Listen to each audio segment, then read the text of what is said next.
In this short video, I just want to share with you how medieval Christians used to treat the bodies of their most revered saints and greatest teachers of Christianity. And I'm reminded of what they did by this book, which I just had delivered, actually. It's Thomas Aquinas' Selected Writings. And Saint Thomas Aquinas, as he's called in the Catholic Church, he's a great Catholic saint, was a theologian, a philosopher. His dates are 1225 to 1274, and as it says on the back cover, he forged a unique synthesis of ancient Greek philosophy, mainly Aristotle, and medieval Christian theology. And he's hugely influential over the centuries. He's called a doctor of the church. But I'm just going to focus in this short video on just a few words about what happened to his body when he died, because I was reading the introduction to this book, and that's all it spoke about for the first 2 pages, and I was quite shocked because of what happened to him. I'm just going to read to you what it says, and it's pretty disgusting. So this is kind of like, be warned. If you're under 18, you might find this really disturbing. So shortly after Thomas Aquinas died, the book says, he died in the Cistercian Abbey in Fossanova on the 7th of March, 1274. A message came from the theology faculty at the University of Paris asking that the body of the saintly theologian be sent to Paris for burial and veneration. Now, that was pretty normal then, as it is still now. Although that request wasn't granted, the body did eventually come to rest in France. Now, actually, when I was a Catholic, I had my photograph taken in front of it in Toulouse, where his body now is, and you can see that at the end of the video. Thomas was buried for the first time before the high altar of the church of the Cistercian Abbey. Cistercians, by the way, are particularly austere order of monks. So he was buried before the high altar, in which he had died after a funeral mass attended by members of his family, as well as by fellow Dominicans and other non-Cistercians.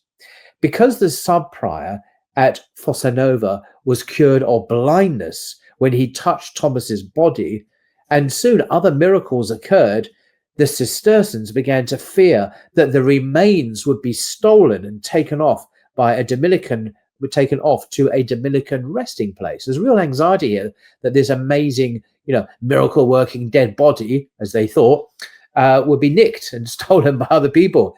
So as a result of this fear, the book says, the body was disinterred, in other words, taken out, and reinterred at Fossanova several times during the next 2 years. So poor old Thomas here was taken out of his grave and put back in several times.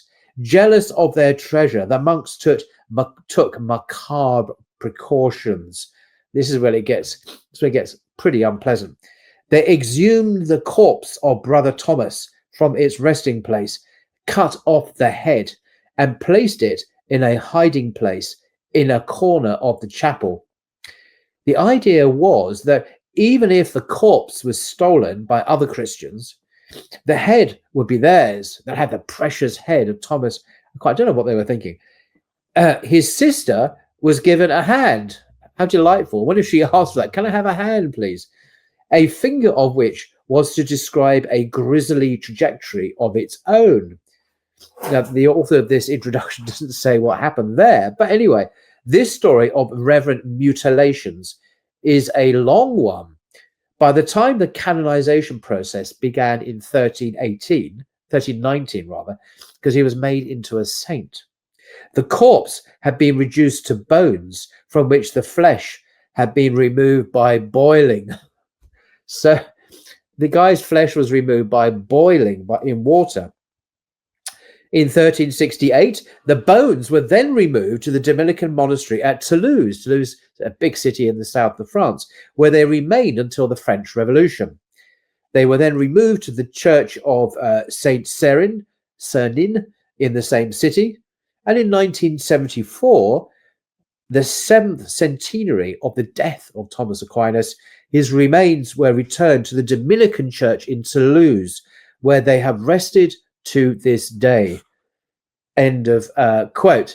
So that is where, by chance, I didn't realize that the great St. Augustine St. Thomas Aquinas, rather, was actually found his final resting place in Toulouse in the south of France. But that's where he is, and you can see a photo at the end of the video. Now, what does this tell us? Well, it tells us about the macabre interest. This is the book, by the way, I've just read from. Selected Writings, pretty fat volume.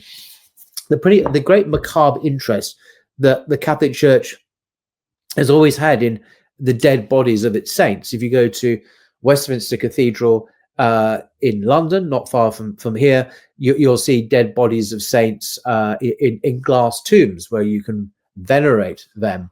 But cutting off bits of hands and limbs and all sorts of things was quite normal in the medieval Christian era. So the pious, the faithful, could get healings from them as a very kind of superstitious thing, and pray to them because they were treasures or, holy people, as they put it. So, it was quite a cult of the relics of dead saints. But what happened to poor Thomas Aquinas was really quite exceptional, where bits of his body parts were distributed to various places. But anyway, as I say, he ended up in Toulouse. And the contrast with the way Muslims and Orthodox Jews treat their dead, it couldn't be stronger. Obviously, in Islam, we bury the deceased within a day. Basically, you can't linger on and rebury it and cut off bits of body parts.